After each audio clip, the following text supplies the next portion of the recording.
Diaspora FM, le journal.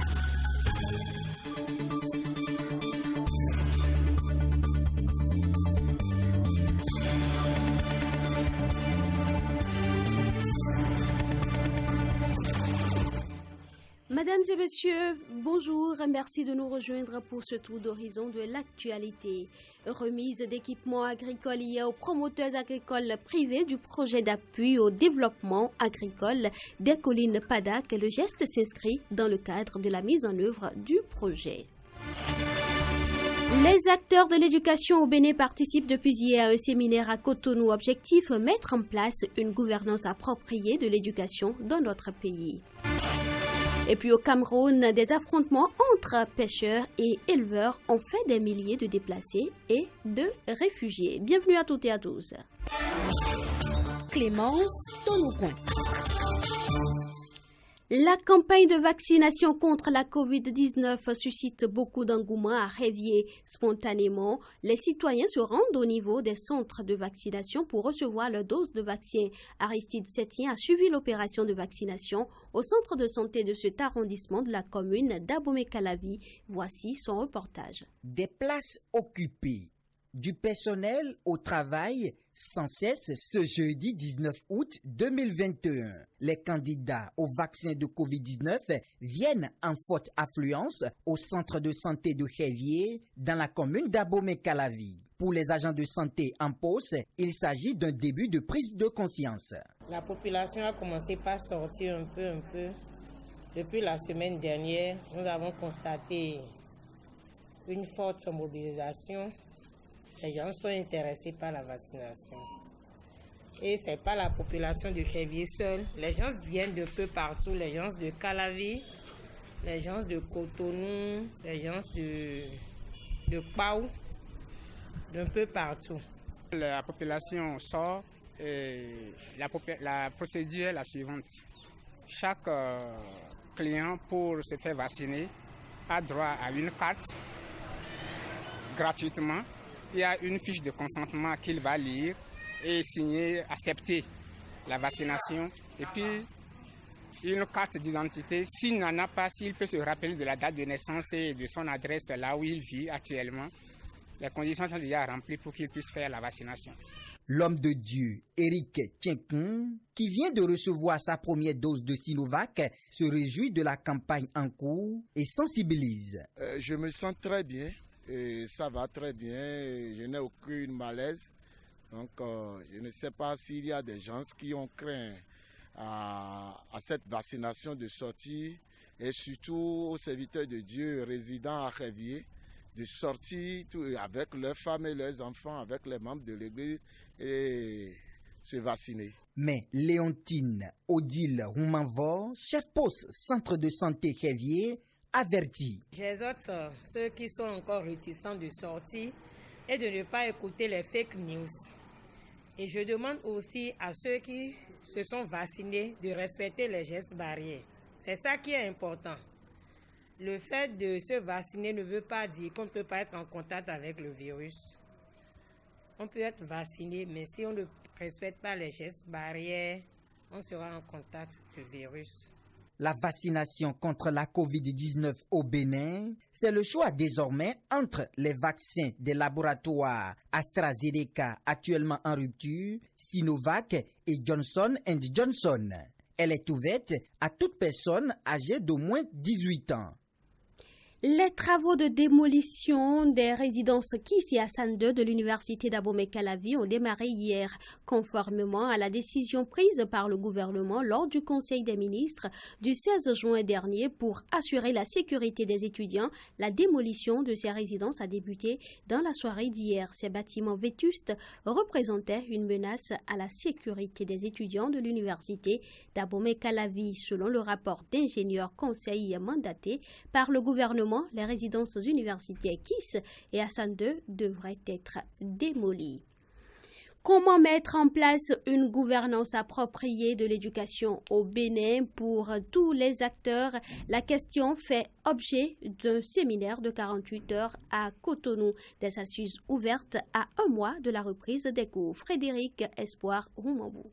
Initié par le Conseil national de l'éducation en collaboration avec les différents ministères impliqués dans l'enseignement, le séminaire de préparation de la rentrée scolaire et universitaire 2021-2022 s'est ouvert ce jeudi. Une assise dont les objectifs sont ici tracés. Abdel Bouraïman, membre du comité d'organisation. L'organisation de ce séminaire, né d'une fructueuse collaboration entre le CNE et les 3 ministères en charge de l'éducation, permettra de disposer des repères pour les actions prioritaires à réaliser par chaque acteur du système éducatif national tout au long de l'année scolaire et universitaire 2021-2022.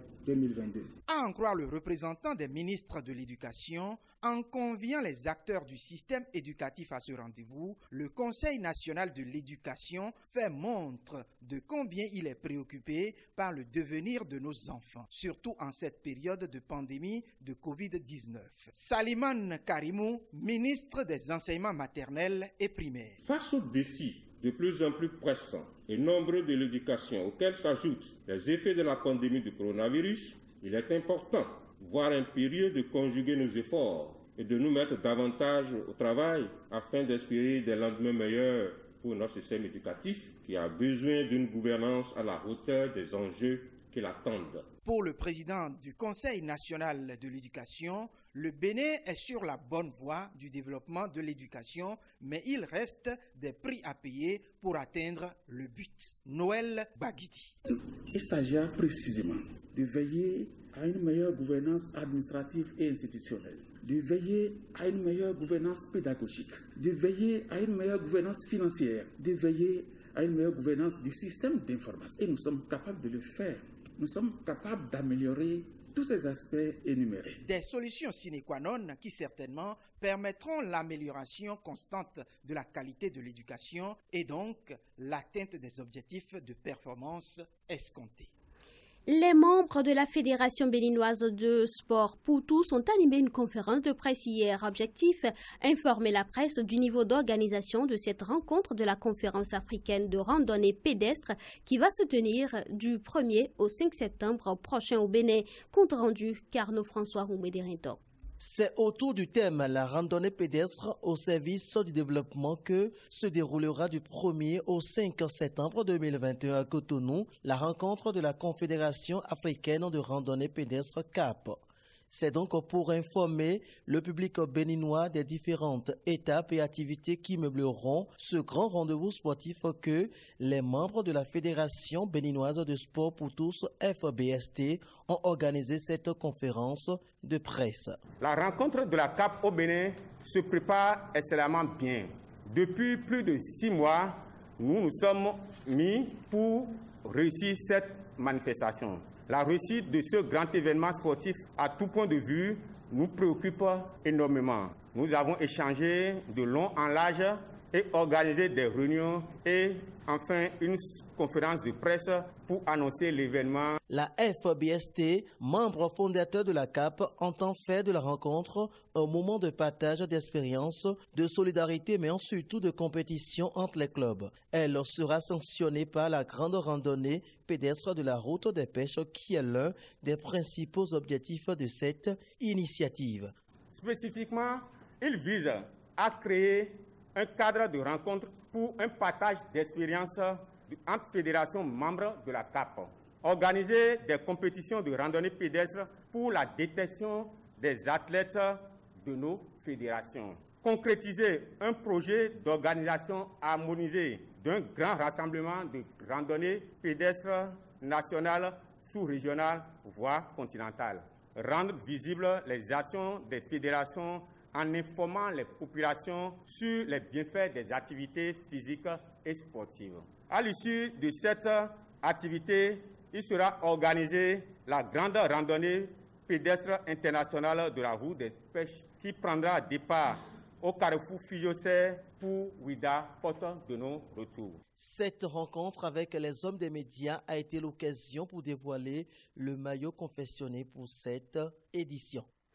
Les pêcheurs à Kwakodi sont invités à libérer la zone occupée afin de permettre la mise en œuvre du projet de rénovation et de modernisation du centre administratif et commercial de Ganhi. L'information a été rendue publique hier à travers un communiqué du ministre du Cadre de vie et du Développement durable et celui de la décentralisation et de la gouvernance locale. Selon les ministres José Tonato et Raphaël Akoteyon, le gouvernement béninois a prévu la libération de la zone occupée par les pêcheurs à Kwakodi, située dans le 5e arrondissement de Cotonou, de toute forme d'occupation à compter du 15 septembre prochain.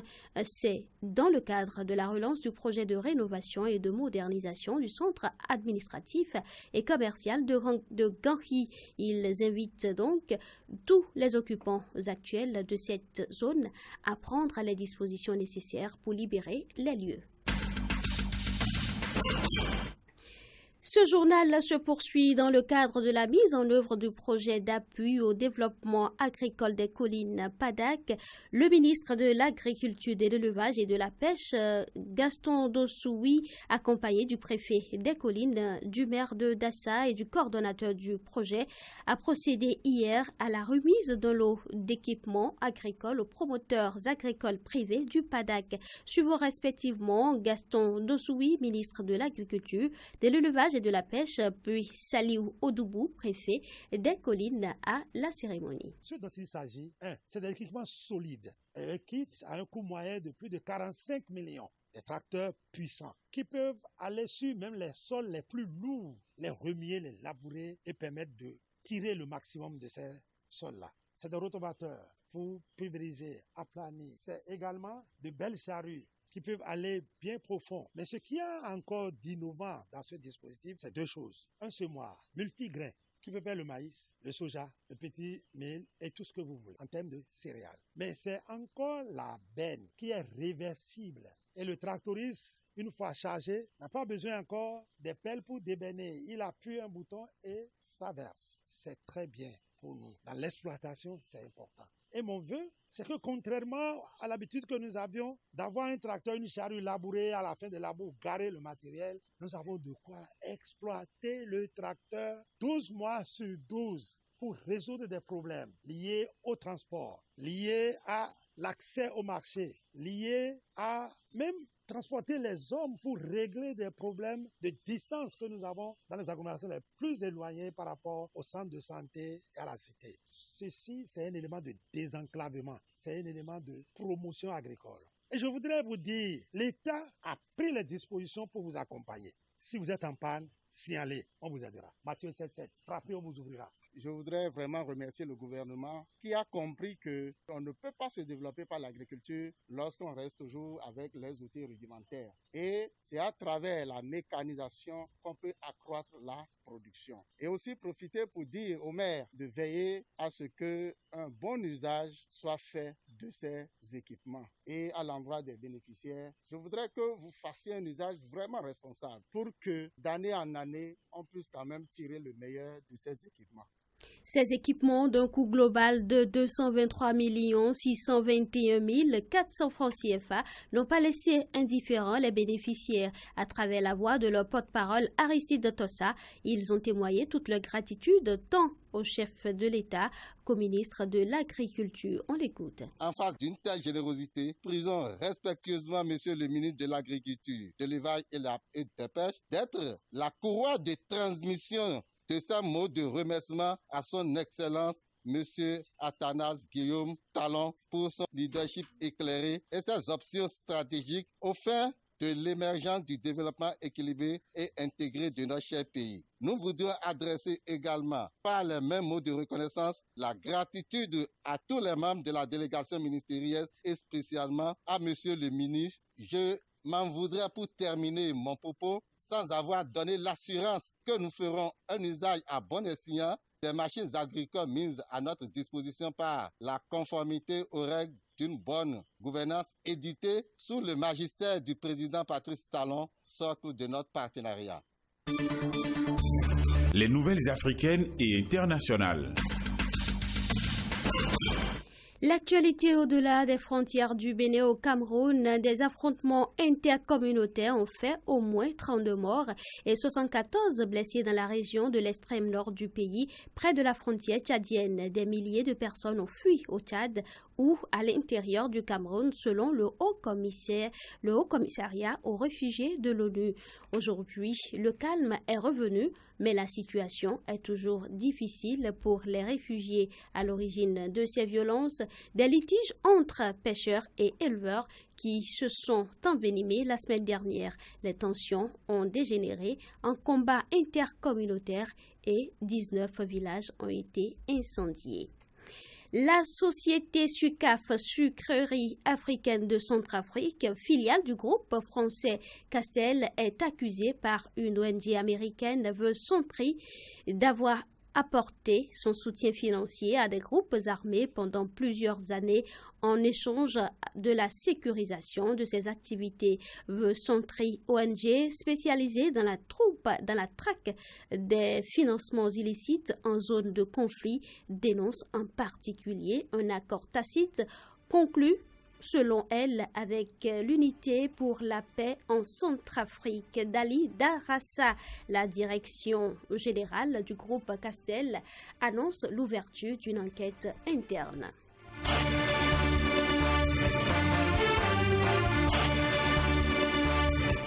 C'est la fin de cette édition. Merci de l'avoir suivi. Mise en nom d'Emmanuel Agbodielou, chef d'édition, Albéric Dojamou, présentation Clémence Tonoukouin. Diaspora FM et d'un TV du groupe de presse international ITV. Informez-vous autrement grâce à nos correspondants locaux et à nos veilleurs citoyens actifs.